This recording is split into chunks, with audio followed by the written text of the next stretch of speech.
Good afternoon, everyone, and really many thanks for having invited me yet again.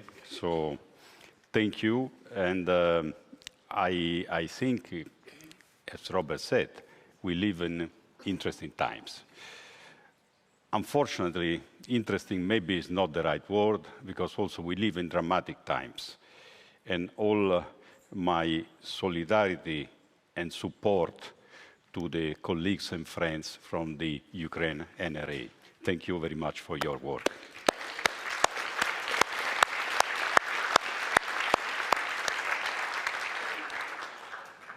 I think, as you said, Robert, Europe faces elections, faces changes all around the world, and also faces big questions. I mean, can we still rely from the energy supplied by a dictator that invaded a peaceful country? I don't think this is a possibility that we can consider. Can we still think that defending our citizens, our borders, should be done by somebody else? I don't think this is, frankly, an option. Can we think that the competitivity of Europe, which went down and down, can be solved by somebody else? I don't think that this is an option. So whatever is the future bringing us, and I hope a better future than the future of today, Europe will be faced with the challenges of an unstable world, a world that demands Europe to take its own responsibilities, and also European institutions to take responsibilities towards the citizens.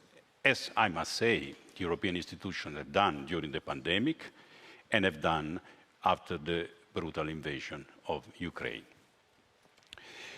So when I look at 10 years ago, this forum is, I think, 12 years old, something like this. So 10 years ago, and I look at the first strategy for the digital single market made by the Commission. I did it yesterday night, and I could not find the word AI into the document. Then 2020, I just could find a little paragraph on, and sorry, 2018. 2020, a bit more, but was just 1 week before the pandemic. So all what we have experienced of our society, our life being online and being so dependent from digital, of course, was not there. So this is just to say that things happen so quickly and things change so much that clearly we are still trying to stabilize, I mean, the new governance models, what we need to do. And also, if I look at the last 10 years, I see that the competitivity of Europe, we have lost 10 percentage points in the ICT market share. So this gives clearly an indication that we are still struggling a little bit with the idea that we need to digitize quickly our society and our economy. So moving to the next Commission, of course, there must be a thorough reflection, as I said, on what is going to do and what are the priorities for Europe, but there are also very solid, the very solid basis that we have been laying on the ground during the last 5 years. So when now we look at the European regulatory toolbox, I think it's a quite comprehensive and impressive one. So we have the rules for the online platform, both in terms of services and having a fair competition on the market, so the DSA and the DMA. We have the first regulation of the world, comprehensive regulation on AI, so the AI Act. We have a comprehensive regulation on data, the Data Act, and we have a comprehensive regulation on identity and, exchanges around the citizens, which is the new EU wallet regulation. So these are the basis for a functioning modern society. And of course, now we are very much building this kind of, let's say, infrastructure around, implementing those acts, which of course entails having the full TSA teams and DMA teams up and running, which we are doing. Now we have just started to build up the AI office. If you notice, the vacancy notices are out. And of course, we look also now how to build the governance for the EU wallet and for the Data Act. One thing that is important looking at all these tasks is that there's clearly also a scarcity of people that can actually do the work. First, because looking from the public governance side, of course, everyone has its own budget limitation. Secondly, because we don't want to create an army of regulators going everywhere. And that comes to the point that it's important to actually leverage on the qualities we have in Europe, and BEREC is for sure quality, with a capital Q. That's why I want to publicly thank BEREC for all the support that they gave us during the implementation of DMA. BEREC, through its member, is largely involved in the DSA because many of the BEREC members have been appointed digital service coordinators. If they are not, they are closely working with the National Digital Service Coordinator. Who knows, how we can work together also in the area of artificial intelligence, and for sure, in the case of the Data Act, we signaled in the Data Act that we would like to have telecom regulators in charge, especially of the cloud regulation and the cloud portability in particular. So there as well, BEREC comes in with responsibility, and I'm pleased to see that the future work program might reflect this point. So now, looking a bit more, zooming in to the telecom sector, it's clear that the telecom sector, in front of all what is going on, has to change.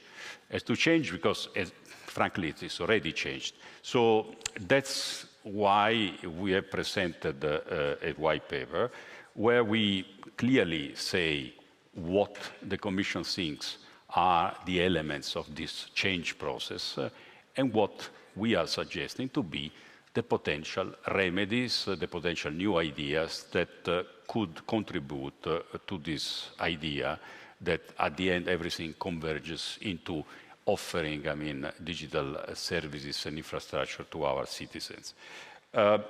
So the first point of departure of the White Book is that the world of the day after tomorrow will be actually many different forms of algorithms moving around, data moving around, people moving around. If you consider what will be a car in 5 years from now, 10 years from now maybe, it will be a supercomputer on 4 wheels. If you consider probably a building in a few years from now, it will be the most complicated robots we have around, because it will have to control many things and optimize. Because one of the elements that we must consider, and this is the starting point of our White Book, is that there's no modern society, there's no green society, there's no functioning society, there's no secure society if this society in the year 2030 and beyond cannot rely on a functioning telecom infrastructure. Telecom in the new meaning of telecom. Telecom in the meaning of a number of networked computers exchanging data and algorithms, a number of functions that are executing algorithms locally or remotely. This is the new age of connected algorithms. This is the way, the society will function, and probably it will be, and that's what we hope, a better outcome for everyone, because we will have a better healthcare, we will have a sustainable path toward greening the world, we will have a much more cost-efficient way of producing things, and hopefully also trying to climb again into the path toward more productivity and then more competitiveness. So that's for us a very important starting point. We did not start the reflection of the White Book on what regulation. I think this is almost irrelevant compared to what is the real objective. For us, the fundamental objective is to have a first-class, resilient and well-functioning computing continuum. That's the way we call it, or 3C, as you've seen in the white paper. That means that, first of all, I mean, we need to have all our industries, all our service providers geared to this vision and make sure we do the necessary steps. We have done the same with the CHIP Act. The Pillar 1 of the CHIP Act is very much how we'll build our resilience when it comes to the microchip industry, where also we need to be strong and we need to be, in a certain say, a bit more autonomous than we are today. Never fully autonomous, that doesn't work, but a bit more resilient. We have, from the presentation of the CHIP Act, we have 100 billion of investments that have been lined up, and we do hope, when will be the right time to present the new Digital Network Act, or whatever will be the name, we hope to have the similar effect, so to attract investments in the networks of the future. From this consideration, we go to the Pillar 2 of the white paper, which is what is the consequence in terms of regulation. Now, the first thing we would like to see is that the target of 2030, everyone connected to the fiber, it's real. That means switch off of the copper. Now, we are absolutely determined to do that. I myself have handled, with, I would say, relative success, the switch off from analog TV to digital TV. And of course, we know from that process that the last 10% is the difficult one, not the... So we see now a number of markets where the fiber coverage is quickly going to 50, 60, although the average in Europe is still 50, not great, but it's moving up. For instance, very good, things are very good in France, where we are nearly 80%. But then everybody knows that the last 10% will be the difficult one. And this is where we need to have a good plan. We need to support, the users, especially the weaker users, and make sure that this can be done by the year 2030. But then, if everything will be fiber, the copper regulation should go. That's the natural consequence. And this is why what we will do, and that is the commission to do it, we will not recommend any more markets ex ante to be analyzed, but we rely on what the code tells, that each market should be analyzed on its own merits with the so-called three criteria test. And then regulators will be able to actually specify a market which is good for regulation, but on a basis of new criteria. The other element which is very important is that it's very difficult from a national market analysis or a regional one to picture all possible occurrences, because they could come because a digging permit is not given in a given area. They could come because there's a state aid decision about public subsidies that require, of course, to have access for everyone. And these are all circumstances which are outside the market analysis. That's why also we would like to have the regulators equipped with the toolbox of possible standardized product at European level that can be utilized irrespective of the market analysis. So that's for the fixed networks. Now, when you look at then the way, we would like to see the networks in terms of how they are operated. For what I said before, there's no distinction for us between a cloud operator and a telecom operator. There shall be none, because in the future they are the same.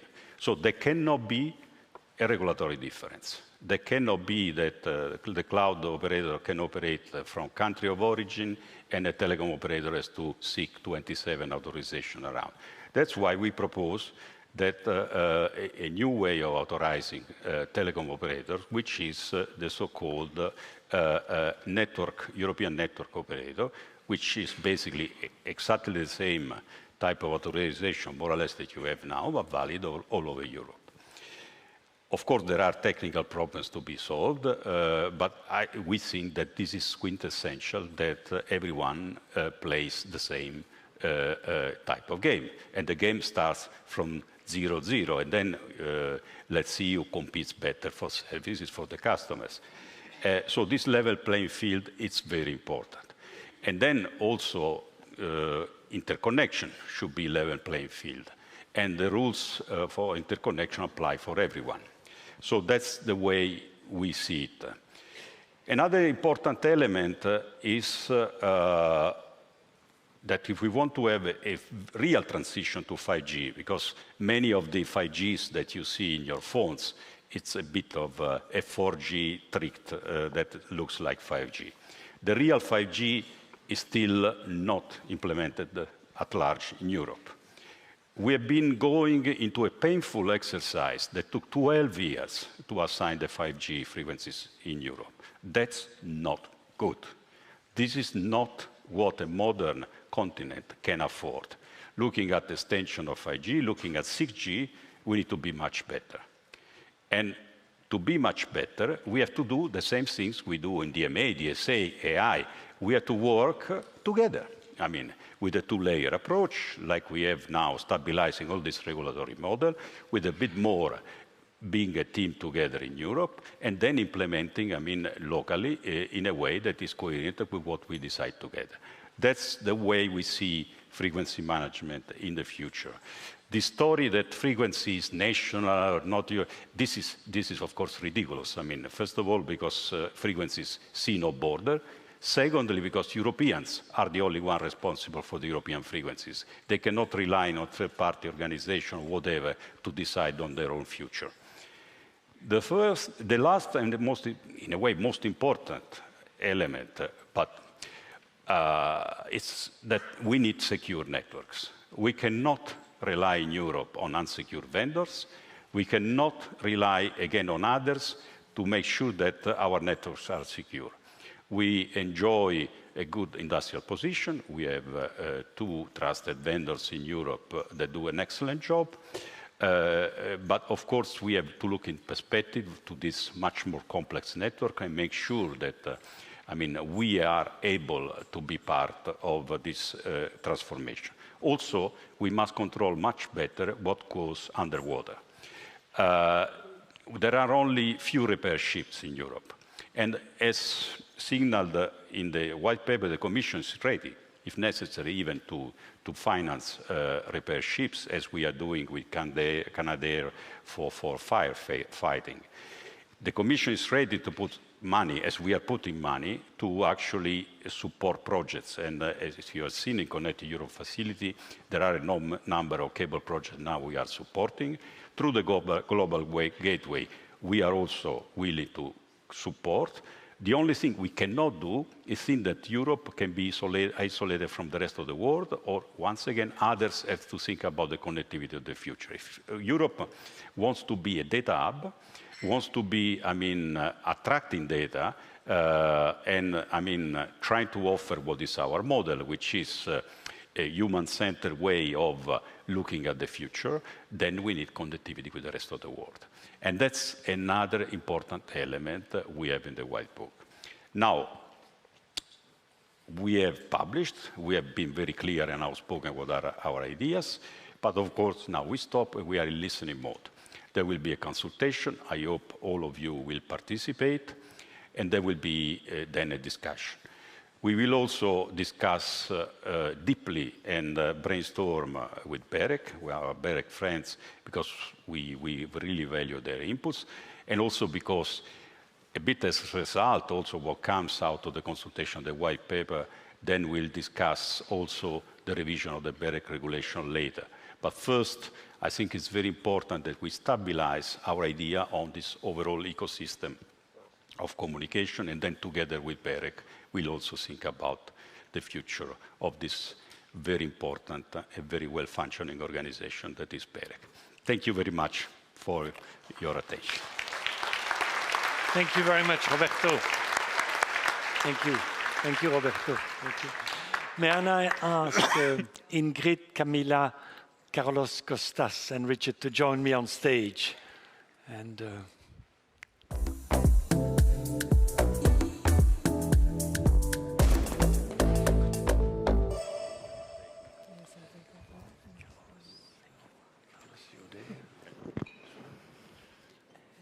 Costas. Yes, I will have to go. Here. And Richard. And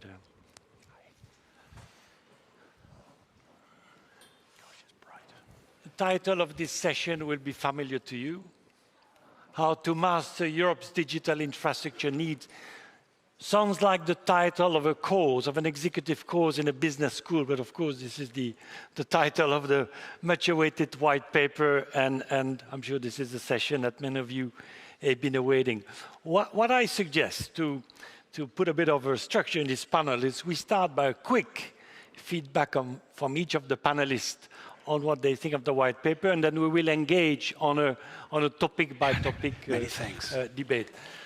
This is the day where the regulators listen to industry, so let's first ask the industry. Ingrid, what is your reaction about what? Happy, unhappy, not understanding what's in it? What is your mood?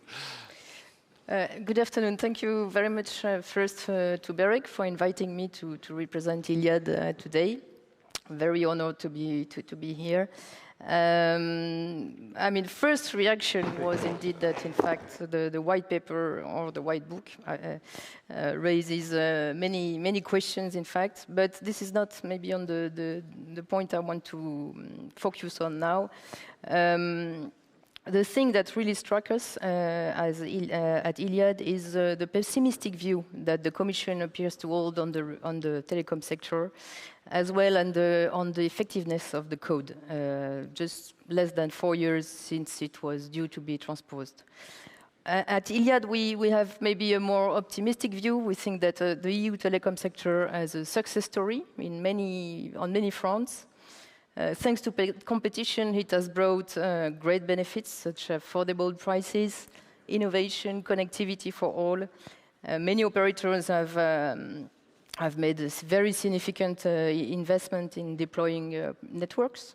So for sure, there are challenges ahead. We don't minimize them, but we want to really underline that Europe should be proud also of what has been accomplished so far. And we should also, Europe is doing better than the US on some points, on fiber deployment, and Europe has no digital divide based on pricing, as you can see in the US. Our kids, they don't need to go to public libraries to get internet access. They can have this at home. I think there are many positive points we should acknowledge, and we can build on that, of course. And we strongly believe that this success is also due to the action of you, regulators, of the Commission, in applying a framework that has clear objectives, and the cornerstone of which is, of course, that competition drives investment. And reading the white paper, we got the impression that the Commission is now questioning a little bit the principle, and that suggesting that regulation actually hampers investment, and that we need to go for full deregulation. So this is worrying for us. What is true is that there are disparities among countries. Some are doing better than others. I won't say names now that I know that it's recorded, but in terms of fiber coverage, the figures are take-up, the figures are quite different. But I think it's the Commission's job to dig into the reasons behind this. And I don't believe the conclusion will be that countries that they regulated first or earlier or larger are doing better today. So I don't think that removing largely ex-ante regulation will improve performance of all. I think quite the opposite. And we think that, maintaining ex-ante regulation is necessary in some situations. Let's be clear, I'm not advocating for regulation indefinitely everywhere. There are diversity of market situations, but we do have a framework that is well designed to tackle all this diversity. And there might be things that need to be changed. We have to look deeper, but let's do as it was planned and look in detail what is working, what is not working, to see what has to be done. Thank you very much, Ingrid. Carlos, does Telefonica share the optimism of Iliad? We share the optimism, but in a different way. Thank you, Philip, and thank you, BEREC, for the invitation to be here with you today representing Telefonica. So we share the vision of the white paper and we welcome it because at the end, it's very much the same vision that we have of the European telecom sector on a number of fronts. First, there is very strong language on the socioeconomic impact of our sector, and we take it for granted many times, but we have very explicit references of this being a critical sector for EU competitiveness, of the whole industrial fabric in Europe, but also for citizens. There is the reference of being indispensable, especially for EU citizens in rural and remote areas to have a secure, reliable, high-quality connectivity element. So we fully agree with those statements. We agree with the technological evolution component of the paper, so the analysis of the merge space between the telecoms and cloud, the opportunities associated to it, and the challenges. So there is this reflection on edge computing, network as a service, all the new business models that may be associated to these developments, which is very welcome, but also reflection of the challenges that may happen because there are positions of dominance in other spaces of the value chain, namely in the cloud, that could expand to this virtualized network space that we are creating. So I think those elements were brought in and we share them as well. But especially on the financial aspect and the situation of the sector, I would disagree with Iliad and I would agree with the vision that the white paper is offering. Good enough or mission accomplished until now does not mean being ready for the future. And what we are seeing is a trend that would get us far away from accomplishing the digital decade connectivity targets of 2030. Why? Because for a number of years, revenues have been decreasing for most of the industry. Because for a number of years, we have been underperforming in the stock market. Our return on capital expenditure is low. And basically, we are not constructing a story of growth for the telecom sector in Europe. I think this is a clear reality and also the reflection on a very fragmented market, on a lack of scale of the telco operators that is impeding them from reaching their full potential. We concur with this vision, and we think that there are two important reflections that come from it. Targets and connectivity targets, very important, but especially the vulnerability of not achieving those targets and the point on economic security that Roberto Viola was raising, even the geopolitical context that Robert was referring to. We have this situation of dependency from China, from the US, in technological capabilities. We have an aspiration to develop European technological capabilities to become strategically autonomous or digitally sovereign, at least to have some capabilities that we don't have nowadays. The telecom sector can play a critical role in that regard. But to be there, we need to be financially sound, we need to be financially sustainable, we need to be able to play our part. And here I know that in particular for Robert and the BEREC colleagues, I may be a little bit too provocative, but I think that this element of economic security should inform the work of BEREC as well. BEREC at the end is part of the EU institutional fabric, if you will. So if the Commission produces an analysis that develops an idea of industrial policy, competitiveness of the EU industry, if the member states concur, BEREC should concur as well. We believe that it cannot work in isolation from what we are seeing as a consequence of the broader dynamics in the geopolitical context. So it's food for thought. Thank you, Carlos. Richard, you've worked for many years in the industry. Now you look at it from a distance. What do you make of the white paper? Well, I think it starts off in the right place, in the sense that it tries to map out the fundamental technological changes and technological drivers, which in my experience will drive many of the other consequences of that. And I completely agree with Roberto's sort of characterization that we need to get away from thinking of a world in which there are, cables and poles and ducts, to a world in which there are computing platforms, basically. And I think what the white paper might have done more on is think about the consequences of how those computing platforms will operate, and of which the traditional physical components of the network are a part, But actually, we're moving to a world where software is much more significant, and I mean software not only hosted by the traditional telecoms companies, but also software that's residing in cloud infrastructure and elsewhere. And for me, the sort of challenge that's laid down by the white paper, but I'm not sure is answered, is what does a framework look like that ensures that in Europe we maximize the value created off those computing platforms and off those software platforms. So not a world in which we're concerned with sort of subsidizing infrastructure or working out how to improve returns by those sort of mechanisms. But how do we actually enable the owners of assets, both hardware and software, to generate more value off those assets than they have been able to in the past? Because we're building very, very powerful computing platforms.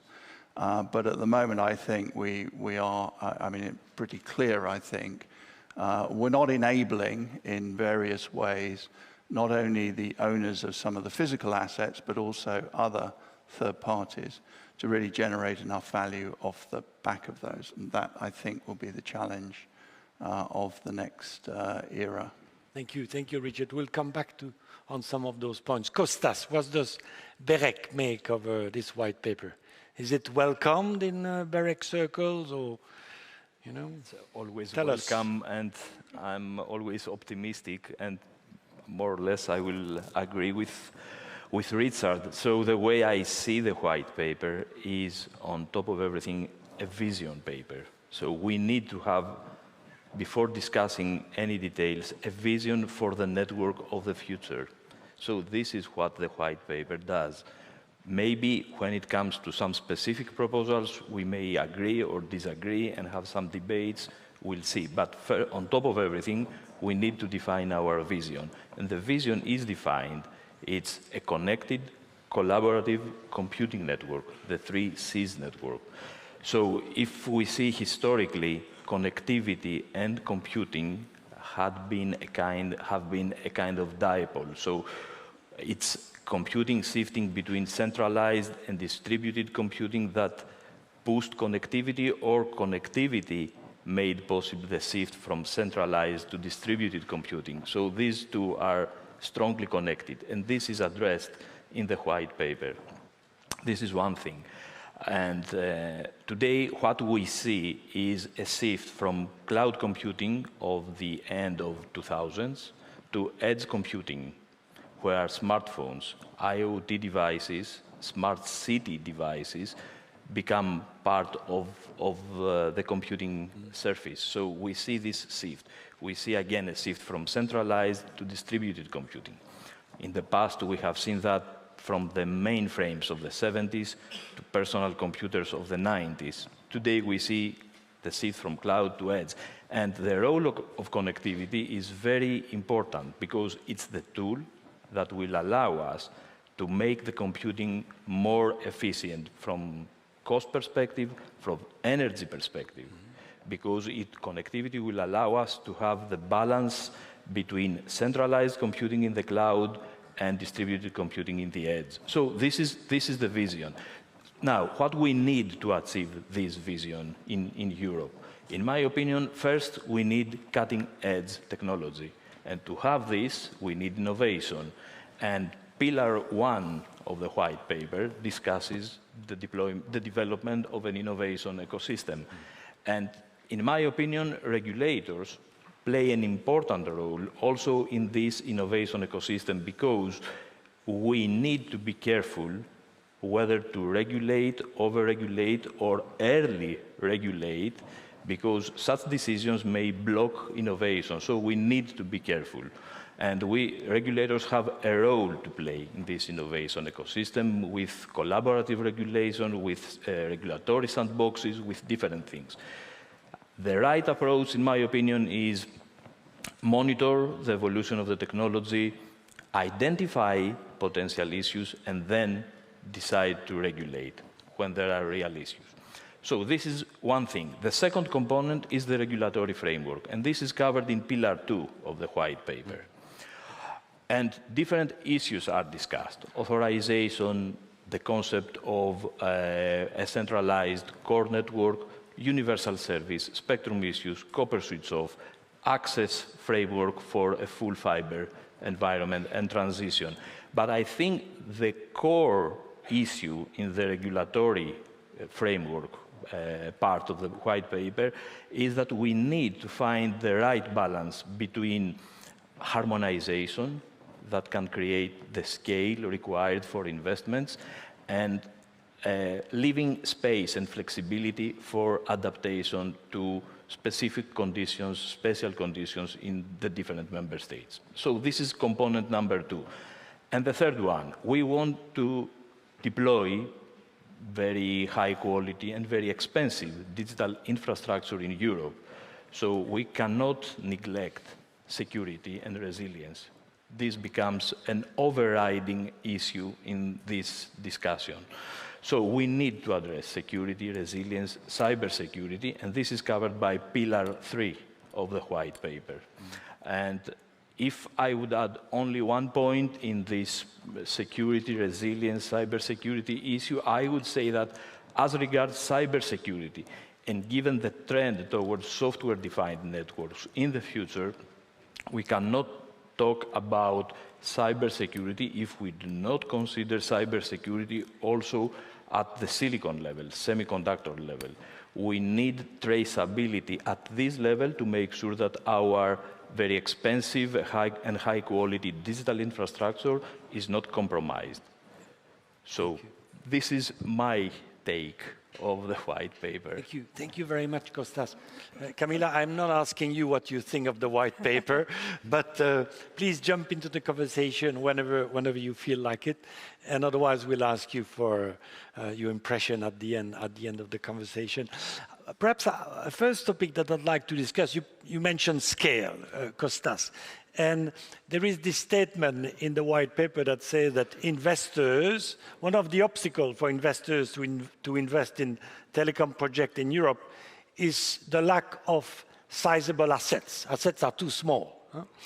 And from there, the white paper draws consequences in terms of, you heard Roberto, country of origin, pan-European allocation of spectrum, and so on.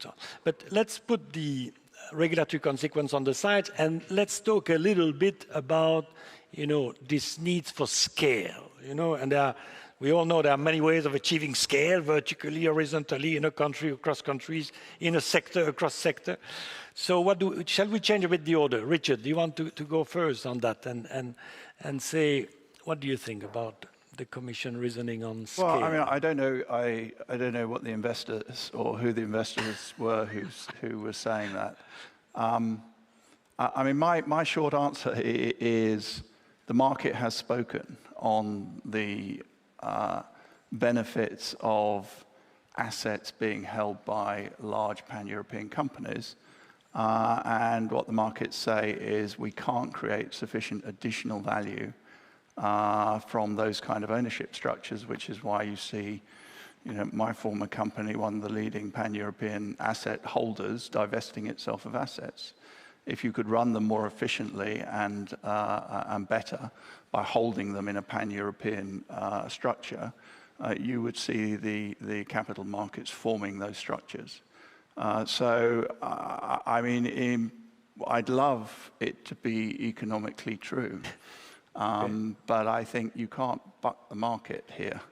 And so, to my mind, there's quite a bit in the white paper, also on sort of creating new pan-European scale cloud computing infrastructure. I think the markets have already spoken, frankly. Thank you, Richard. Carlos, Telefonica, what do you think? Scale, do you need scale? And if so, how do you want to achieve it? We need it, Philip, and we need it first in market. I think that it's clear that the efficiencies that come with the process of mergers and acquisitions are really related to the gains that you can get at national level before thinking about cross-border or pan-European consolidation. And it's becoming sort of a debate of two fronts that don't seem to reach a common understanding, but always believe that there is no mantra in terms of the number of operators that you need in a given market. What you need is investment, you need innovation. There is this extreme concern about prices increasing for the end users, and there is not enough reflection on the benefits that bigger players can provide in terms of bigger capacity to invest and bring quality and bring good networks to those citizens. In June last year, in the Eurobarometer, there was a consultation to EU citizens. 85% or so of them said that a secure, reliable, high-quality connectivity was essential for them. So if that is essential to you, and I guess that after the COVID pandemic, everybody would agree that that is a statement that we all concur with, I guess that you should be ready to provide a little bit more of money for a better quality network that would provide you the services that you want and you need. No? So I think those combination of static dynamics versus efficiencies and dynamic efficiencies and the constant delay of the ability to invest more and bring benefit to the EU citizens by investing more is one of the issues that we have to overcome. Yeah, thank you. Ingrid, Iliad is present in 3 markets, if I understand correctly, and Xavier Niel is present in many more. So, does your boss see any efficiencies from operating in many markets in Europe, or not? I mean, does he buck the trend? I think there are efficiencies, synergies, but to a certain extent. I mean, I think there are some scales effects. For sure, the bigger you are, the easier it gets to maybe negotiate deals in roaming, with vendors or even content providers. So that's a reality. But mostly it's linked to scale effects, I would say. But we should not forget that telecoms markets remain mainly national. And when we invest abroad, we try to team up with operators that have maybe the same entrepreneurial spirit, the same challenger spirit. And so it's easier then to have a consistent marketing approach, our offers like keeping things simple and transparent. But when it comes to marketing precisely these offers and to offer them, on the ground, it's pretty much done locally. So I think I would say yes, efficiency, but to a certain extent, given the fact that the telecom markets remain national. Yeah. Thank you, Kostas, on that. Well, I think we all agree that the development of high-quality digital infrastructure requires investment. And I think we will, again, all agree that those who invest rightly expect to have a return for their investment. And on the other hand, what we need to make sure is that prices are kept competitive for the users. So we need to solve a difficult trade-off at this stage. But economies of scale have been traditionally a tool to address this kind of trade-offs. As regards the idea of the cross-border consolidation, the pan-European scale, I think this is interesting and we need to further work on it to identify the benefits on the economies of scale that this idea can bring. Two conclusions of BEREC in its response in a public consultation last year have been that for fixed networks, economies of scale can still be achieved at subnational level, while for mobile networks, economies of scale can be achieved at national level. So the idea of cross-border should be further analyzed to see indeed what kind of benefits we can expect from an idea like this. And as regards market consolidation and mergers at national level, again, a conclusion from BEREC in our response to the public consultation last year is that, again, we need to be careful because on one hand, we can achieve economies of scale through mergers, but on the other hand, we need to evaluate the impact on the competition and the further impact to the end users. Yeah. Thank you, Carlos.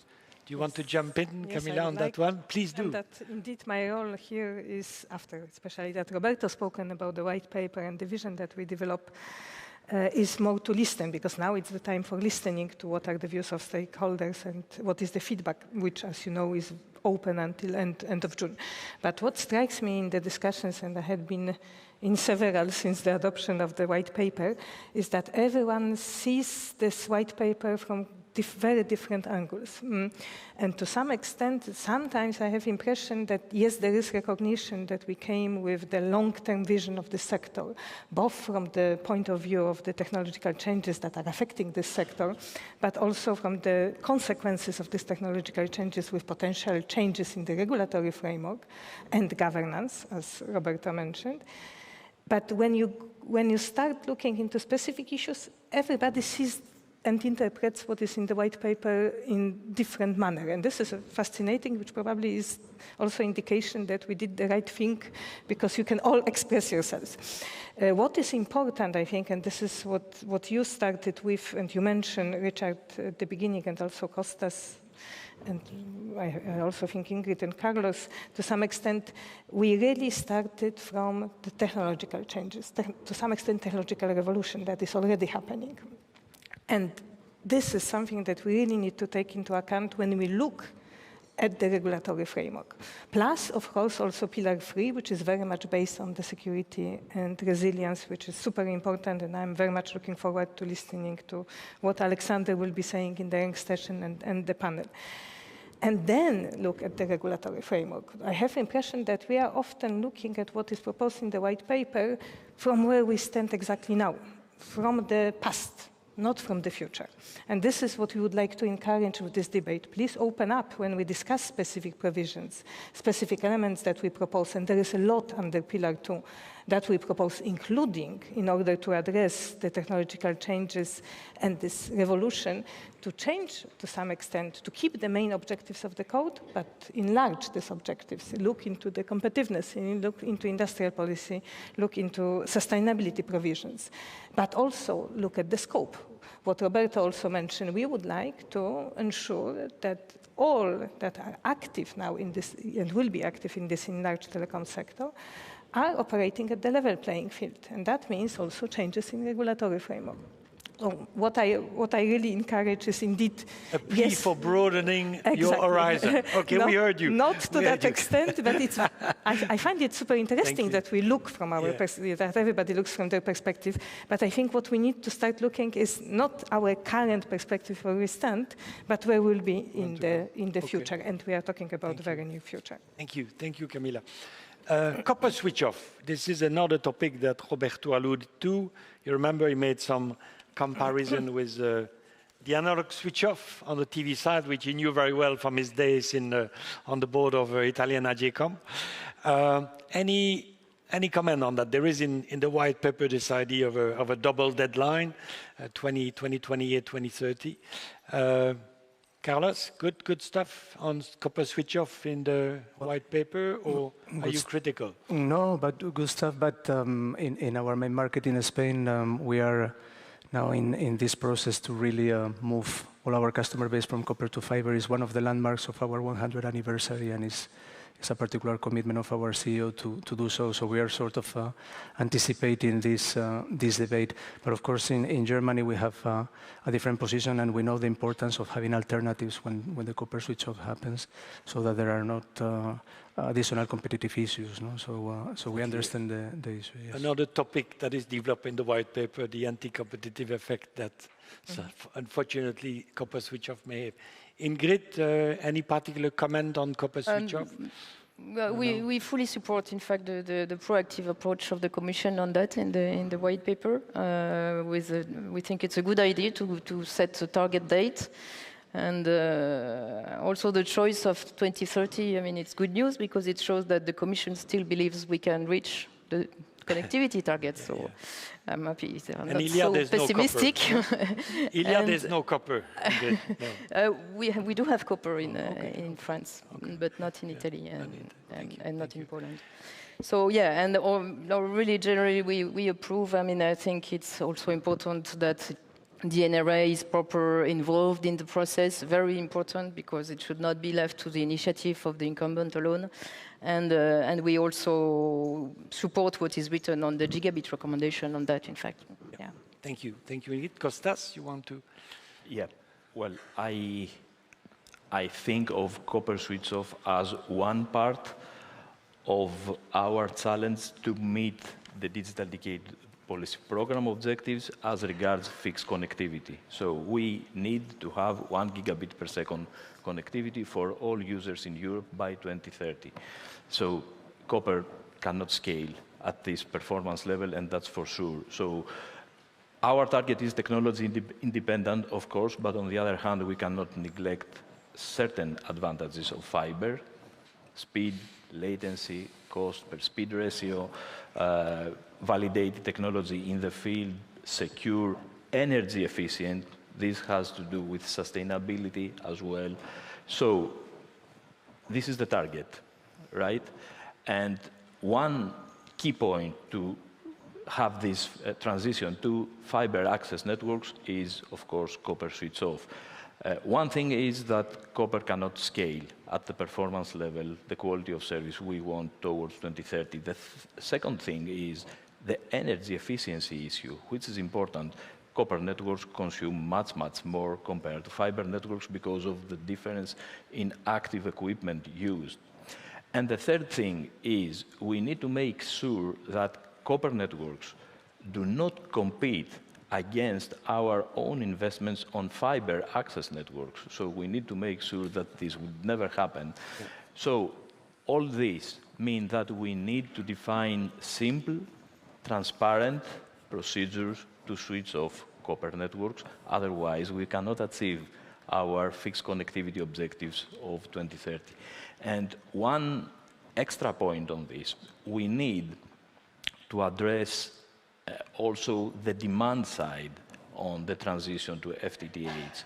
And one way, of course, to do this is by consider pricing or even considering incentivizing the take-up of fiber services through voucher schemes, for example. Another thing, key point, is that we need to address how to transform homes passed with fiber to homes really connected with fiber. And this means how we bring fiber to the room, for example. Copper switch off is a good idea, a good starting point to boost demand for fiber. That's my personal thing. Can I just add one point taken up from Kostas?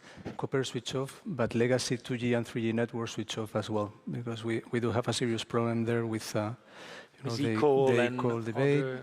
Quantified by non-GSMA as a potential drag of 400 to 500 million euros on the sector moving forward, and only a slightly reference in the white paper, so this is a topic to take seriously as well. Absolutely. Richard, do you want to come on copper switch off, or we move to the... Well, I mean, I'm all in favor. It's a dead weight. I mean, effectively running two networks is a dead weight cost, so... I would say, you know, we should focus on making sure the industry can then realize all the efficiencies that follow from the switch off. There'll be a big labor force restructuring. You know, it has big consequences for employment in the industry. And if those persist for years following, we won't actually get the real benefits of it. The only other thing I'd say very quickly is it seems, whenever people talk about it, it's envisaged that the owner of the fiber network to which the customers are migrating is the same as the owner of the copper network which is being decommissioned. And I think we're going to have to think about what happens in a world where they're not the same organizations, and we're requiring the owner of a copper network to shut that down and to migrate their customers to somebody else's fiber network. I can see that not being entirely straightforward in various ways. And I don't know how significant that is, but I'd want to understand how significant that was and think about it. Thank you. Kamila. Indeed, if I may, indeed, this is a very important aspect and something that we also addressed in the gigabit recommendation, which Ingrid also mentioned in the context of copper switch off, because we do believe that the alternative product could be indeed offered by the fiber network operator, which is different than the copper network that is switched off. But indeed, it is quite complex, and it is a very important point that you mentioned. Well, I don't have much to add. You said this all. I think there is rather agreement here that this is a very important step forward. It is a necessary step. It is also another important element to take into account in the change of regulatory framework, because as Roberto said, if we are talking about fiber-only environment, that again changes the regulatory framework that we would be applying. So this is very much connected with other elements. I note what Carlos is saying about 2G, 3G switch-off, which is, of course, very important. We do recognize this in the white paper. We do mention it. Indeed, we don't elaborate as we elaborated on the copper switch-off, but indeed there are still significant issues to be solved, in particular on the emergency calls that we are trying to figure out now with member states, because as you know, then the ball is with the member states for both ensuring the emergency calls, but also making sure that the decommissioning can surely start and be implemented. So I don't have much to add to this one. Thank you. Thank you. Now it's time to talk about the D word, you know, that word that brings tears in some quarter and smiles in others. Deregulation. So the future of market analysis, the future list or no list of relevant market, the 3 criteria test. Ingrid, Iliad is the classical example that you give, you know, in trainings on what is the investment ladder. You know, well, look at Free in France. You know, it started by reseller and they climb up the value chain. So, what is a company that has benefited from regulated access for a long time? You know, what do you make of the Commission intention of making the rules, let us say, more flexible? You know. Well, yeah, I think I answered a little bit in my introduction, but we do think that, yeah, ex-ante access regulation has been, of course, very important. I mean, by the way, in France, it's a little bit different because it was actually symmetric regulation, not ex-ante regulation for fiber. So that is also another model that we would have very much liked to export elsewhere, but didn't work. It's not up to us to export the model, of course, but I mean, we try to replicate somehow the same. But to import it same in schemes, the other country. but I mean, it's a specificity, and but also I think explains the success of France in fiber deployment. Yeah, I mean, why access regulation is also important is that, I mean, our experience when we started to invest cross-border by acquiring mobile operator, is that in fact, if you don't have regulated access to networks, to fixed networks, it's really impossible to build convergent offers. You need that to build convergent offers. So this is a must, I mean, to stay on the market, to scale on the market. And so removing access regulation completely, I mean, I know the Commission will, I mean, Kamila will tell me it's not what the aim, what is the aim, but I mean, I'm always... The Italian or the Polish regulator to go through the 3 criteria test, and if necessary. I mean, but are you satisfied? Are you happy with that? Or? I think it would be difficult. I mean, we know from experience that once a market is not listed anymore in the recommendation, it's very high for a regulator to prove that a 3 criteria test is passed. So, I mean, it can be for a few years, but after that, it's completely... Kamila, do you want to reassure? Let's have Kamila denying that immediately. That's a little bit my fear. So I think, I mean, to be clear, access to ducts is something really important. So I note that white paper proposed to put it in the list. Good news. I think it's the real bottlenecks are there, so they're very important to keep it. And as regards access to at local level, I think it's probably not mature enough in every market. But again, I mean, there are diversity of situation in the country where we are. It's completely 3 different situations, so it's difficult to enter into too much detail. I think in France we could live with some list. In another country we could live with another list. But I mean, basically, I think it's a little bit early to now consider that those markets could be completely deleted from the list, as apparently it is the plan. So. Kamila, a quick word to reassure Ingrid or not on this notion that when a market disappears from the list, good luck for the regulator to come up with a 3 criteria that Jesmond is in the room. So maybe he can... so, reassuring word or not? Or To some extent, yes, I think. And this is something that Roberto also mentioned. Again, we are talking about the new realities of the fiber-only environment, which would be different than the copper environment. And that's why this phasing out of regulation, we do consider that it's necessary. On the recommendation of the relevant markets, indeed, back in 2020, we've been looking and considering potentially recommending access to ducts. But as you also said, Ingrid, there are really different conditions in different markets. So this is not so evident. And since the recommendation is in place, since 2020, we have not seen many notifications from the regulators regulating access to ducts under the SMP regime. We have France, we have Ireland, these are the main ones. And France is also specific with the symmetric access. So that's why I think it's another reason for indeed considering removal of the remaining markets that are listed in the recommendation, including even local access, but of course it remains to be seen. We'll do also the studies will look very closely into it.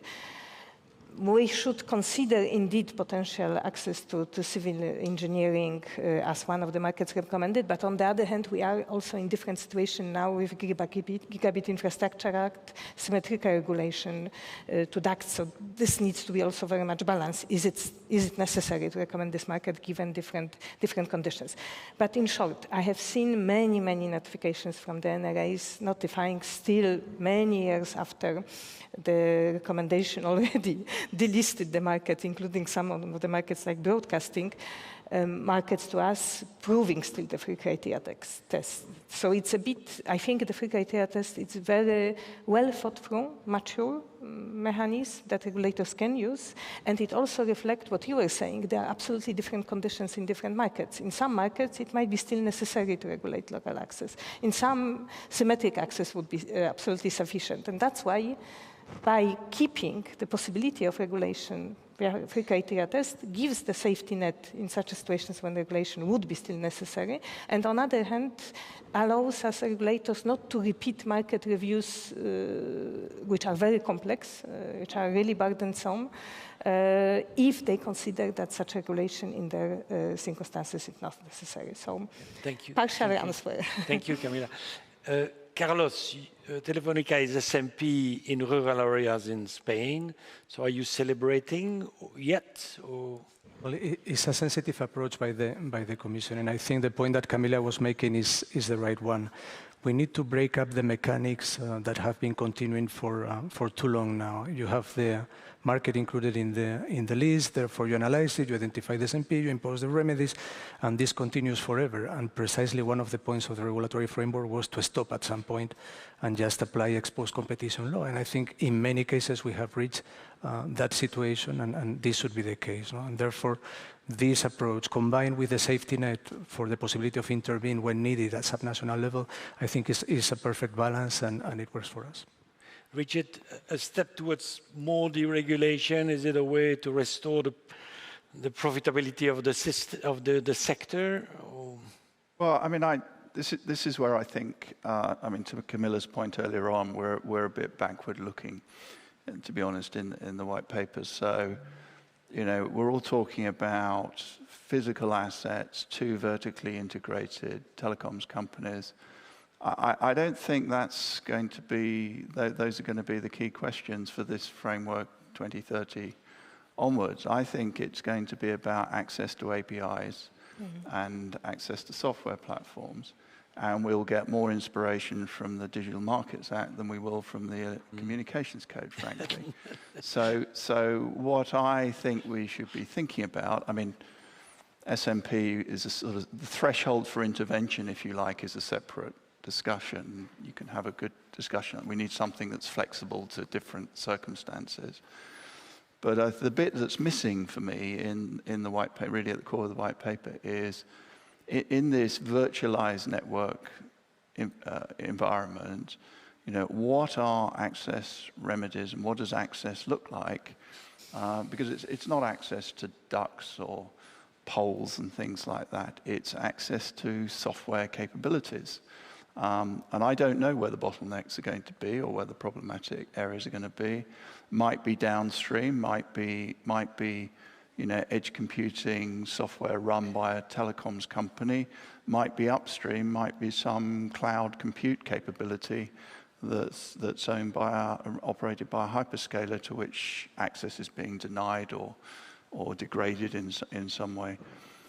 But I think the test of the next access regime, if you like, is more going to be how do you deal with virtualized network access than how do you deal with the conventional and familiar forms of access to things like ducts and poles, which I don't think at that point will be really where the issue is. Thank you. Kostas, is BEREC welcoming that removal of a list of relevant markets and well, I think we need to see the big picture. I mean, we have our objectives, connectivity objectives towards 2030, so we need the right policies and regulation that will help us to achieve these objectives. When it comes to network, fixed and mobile networks deployment, civil engineering costs are still important. So we need to see how we can optimize this. And one way, of course, is by sharing physical infrastructure or passive infrastructure, and Gigabit Infrastructure Act for sure helps towards this direction. And if we need more regulation depending on special conditions in different places, different locations, different member states, I think whatever we can do to optimize this kind of costs is welcome. Thank you, Kostas. Last year, this panel was largely dominated by the fair share debate, and I don't want it to happen again this year. So I'm going to have my watch, and we're going to go quickly through that. But certainly there are, Kamila, a few elements. I read it twice to try to spot them. About let's not call it fair share. Let's call it like broadening sources of revenues to finance modern telecom networks. And I spotted things under your control, Kamila, broadening the definition of ECN, ECS to include cloud. Having regulators more heavily involved into resolving IP interconnection dispute. There is also a sentence pointing to the fact that number of independent ICS providers are not contributing to the Universal Service Fund. I don't know whether I've forgotten some, Kamila. But Carlos, over to you, because your side has been the proponent of that debate. So when you look at, le chemin parcouru, you look at the white paper, are you happy? Are you... So the elements that you were citing, Philippe, are there. And I would add another one, which I think is the critical one. The recognition that the way internet traffic is exchanged these days is completely different from a decade ago. That we have now these large traffic generators that invest in their own submarine cables, their data centers, their CDNs. They get the traffic much closer to our access network, or they deliver in our access network, and we send it afterwards. We terminate it with our individual customers. And in that element of connection there is no pricing signal. There is no payment mechanism associated to what should be a commercial arrangement between companies that are exchanging that traffic. So we recognize the issue, and we recognize also the element of the expectation that in a certain time frame there would be such a commercial agreement, and if there is not such a commercial agreement, that there would be an arbitration mechanism to fix it. So I think the philosophy of the basic proposal that we were making is contained in the white paper. It's good. I don't necessarily want every panelist to deep dive, but if you wish, Kamila, of course. But if you wish, okay. Thank you for keeping it short. I know it's a topic dear to your heart. Thank you, Kostas. I will be short. I think we all agree that we see a convergence in traditional electronic communications and cloud computing, and so we see new stakeholders in this field of electronic communication services market. This is what our report that has been recently approved for consultation on the entry of content application providers in the electronic communication services and networks market tries to address. So this is one piece of work of BEREC this year, and we will come back in June when we will publish for consultation the IP interconnection ecosystem and market report to evaluate the IP interconnection market, because it has been quite central in this discussion right from the beginning. Yes, indeed. Your report has been absolutely read by all sides, giving it a different, But just on maybe on fair share. I mean, I'm not a specialist of the topic, I would say. You accept check. You told me check or cash. No, what I see really positively is the proposal related to codex that the white paper has inserted. I think the sustainability dimension of this debate is the French contribution to the debate. It's really positive. I think we should really look at any proposals creating incentives for biggest content providers to deliver traffic in a more efficient way. I think we really excellent work by Arcep on this, available in English, so I recommend it. Richard? Well, I mean, I was just going to say, link it back to the point I made at the beginning. So I think it's a shame that this debate has been framed in terms of essentially a transfer of funds from one part of the ecosystem to the other, but otherwise nothing very much changes. I think it would be much better if we got back to creating more value off these platforms to enable the owners of the assets of those platforms to realize and to monetize some of that. So I have absolutely no objection to the idea that a platform can raise revenue from several sides and from several participants, several users of the platform, but you should do that by generating value of the platform. Otherwise, nothing, it's simply a transfer of funds between various parties. What we want to do is increase the size of the overall ecosystem and the value of the ecosystem. This doesn't do that. This is just a transfer from one player to another. Okay, thank you. I don't want to monopolize all the questions. We don't have plenty of time, but could we have a mic here? Okay. Luc here. Who else? Let's keep it short. Who else wants to ask a question? Luc, and then the gentleman here on the front. If I may start, Philippe, please don't tell that to me. No, please, today. short, no speech question. Huh? No, I will ask question, but let's not put that today. I made the argument before that there needed to be room for public debate. I have heard, and we have heard many things that many people might agree, but many people might disagree. So please, in a stakeholder forum, don't say I need to be short, because that's not my nature and I have many things to say. But I will keep to 3 questions. The first is for Carlos. And Carlos, we have had many discussions on that.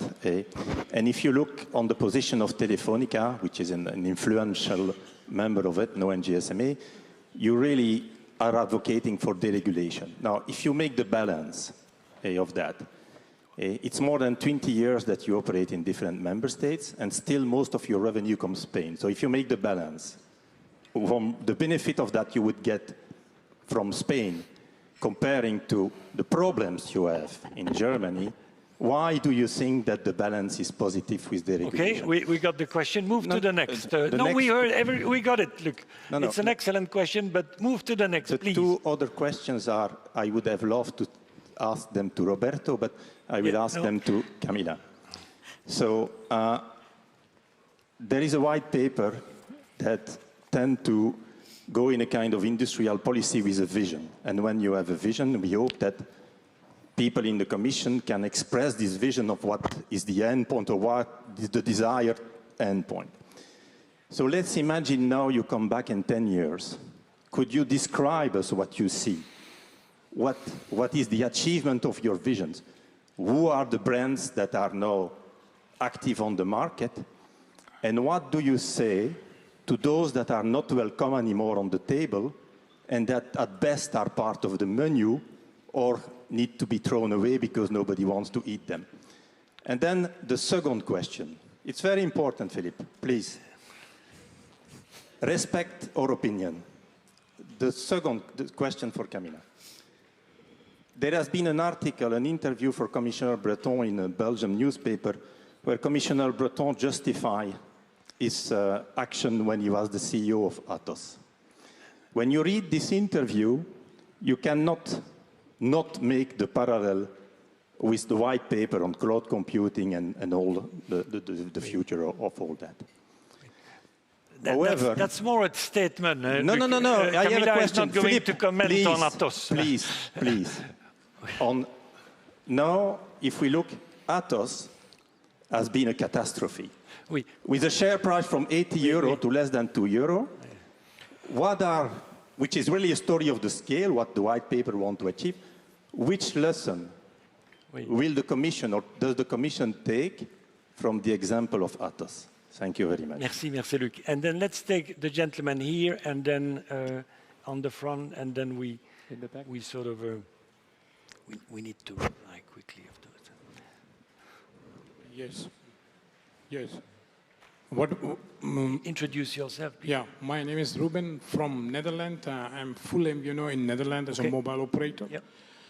Okay, I invest about 2 million euros for the activities, but the MNO are billing us higher than a national retail price what they are offering, and also higher than European regulation price for the roam like home.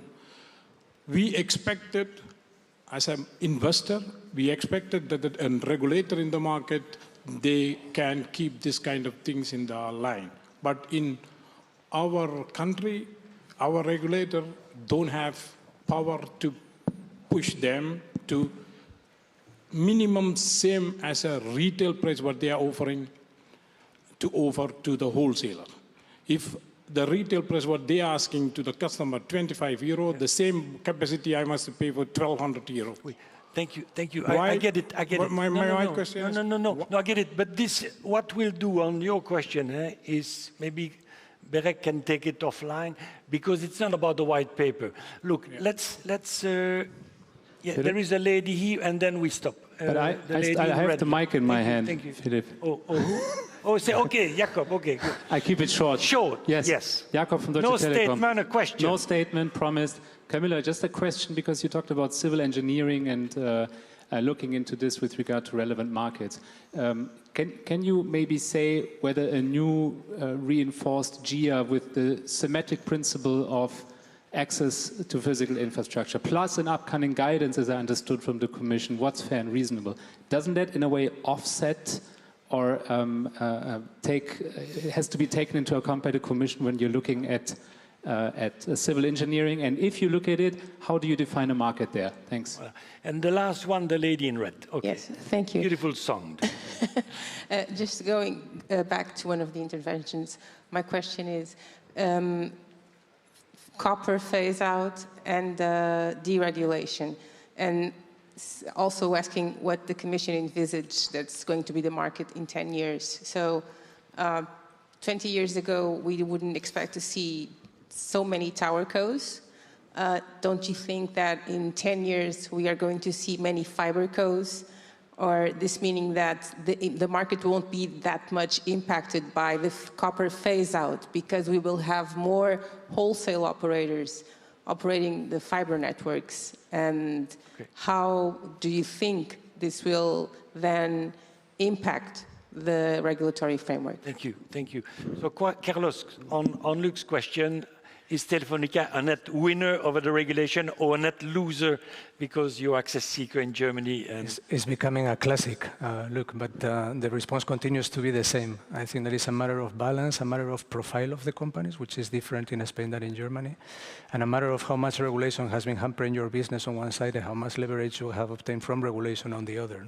So at the end, it's clear that you need to make that balance. We haven't talked today about the spectrum policy, for instance, and I would give you a number of policy arguments of what needs to change, especially from the German side on a spectrum policy, that are really relevant for us. So we take everything into consideration. At the end, it's a matter of having this equilibrium in your position as a group. Voilà. Kamila, if you... So, please, sir, we'll take your question offline, and the Dutch regulator is there, so we can sort of solve your problem this afternoon before the end of the coffee break. Kamila. Okay, Luc is always putting me in difficult situations, especially that you wanted answers from Roberto. That's why we invite him. Exactly. And one very important also thing, the reason why we are doing this broad consultation and feedback to the white paper, and we give you, to be absolutely honest, much more time than we had for drafting this white paper, is indeed to hear everyone and have really balanced discussion and inputs coming from everywhere in the sector and outside of the sector. So I would a bit disagree that there is no possibility for discussion, and our door is always open, as you know. If you ask me, I will answer only to the second question, because the third question is not only I don't know the article that you are referring to, and second, it's absolutely above my pay grade. Maybe it's for, if it's for anyone, it's for Commissioner Breton to reply. But on the second question, what I would like to see in 10 years from now or 20 years from now as coming as the result of the vision that we put into the white paper and what will follow up as a regulatory framework, I very much would like to see single market emerging with indeed operators and also European operators benefiting from really broad value chain that is already there, that is starting to occur. So I really would like to see strong operators, but I also would like to see a lot of competition also happening locally, and all the consumers and end users being able to benefit from the best class networks of the future. So that's my answer. Thank you, Kamila. And sorry, Jakob. Sorry, no, please. Sorry. Jakob, the question was for me, yes? Yes. Okay. All the questions. So I will continue, but please, colleagues, intervene, because it's not only for me to answer to these questions. So, Jakob, you asked about Gigabit Infrastructure Act and symmetric relation to DACs. Indeed, this is very important part of the discussion, and if and when we will be assessing the potential putting or not putting any markets into the recommendation on the relevant markets, with the indication that we rather not put markets, we will have to take into account the symmetric regulation that is coming. And this is also what we have been already doing when we were assessing this in 2020, because we took into account Broadband Cost Reduction Directive and symmetric regulation under the code. And indeed, what is very important, because we have not really discussed the GIA and symmetric regulation, it is also one of the potential frameworks that could ensure indeed access. And we are working on the fair and reasonable guidance that the Commission is entrusted with, and we'll come back shortly with this one as well. And I think the last question from you was about the changes in the market. Indeed, and this is always a challenge with regulating any digital markets, but also telecoms in that context. You have a lot of new players and strong players emerging. The fact of the tower companies being strong player, we had seen in particular when we were discussing Gigabit Infrastructure Act, when there was a lot of discussion how they should be incorporated and regulated. Yes, we cannot exclude, and in fact it is very likely that in the future we'll have, with all the targets that we have and the commissioning of copper fiber-only companies. And indeed, we see very strong emergence of wholesale-only operators, and we think that this trend will continue. So that's it from my side, but my colleagues from the panel might want I'm afraid we would use all our time. I'm the one to blame for us not discussing spectrum, and I apologize in particular to you, Kamila. I know I didn't do it on purpose. We had an argument whether we should discuss it. I promised to do it, but voilà. No time. Next time. So please join me in thanking the panelists. And we're now moving to the coffee break, a short coffee break, because we spoke too much. You know?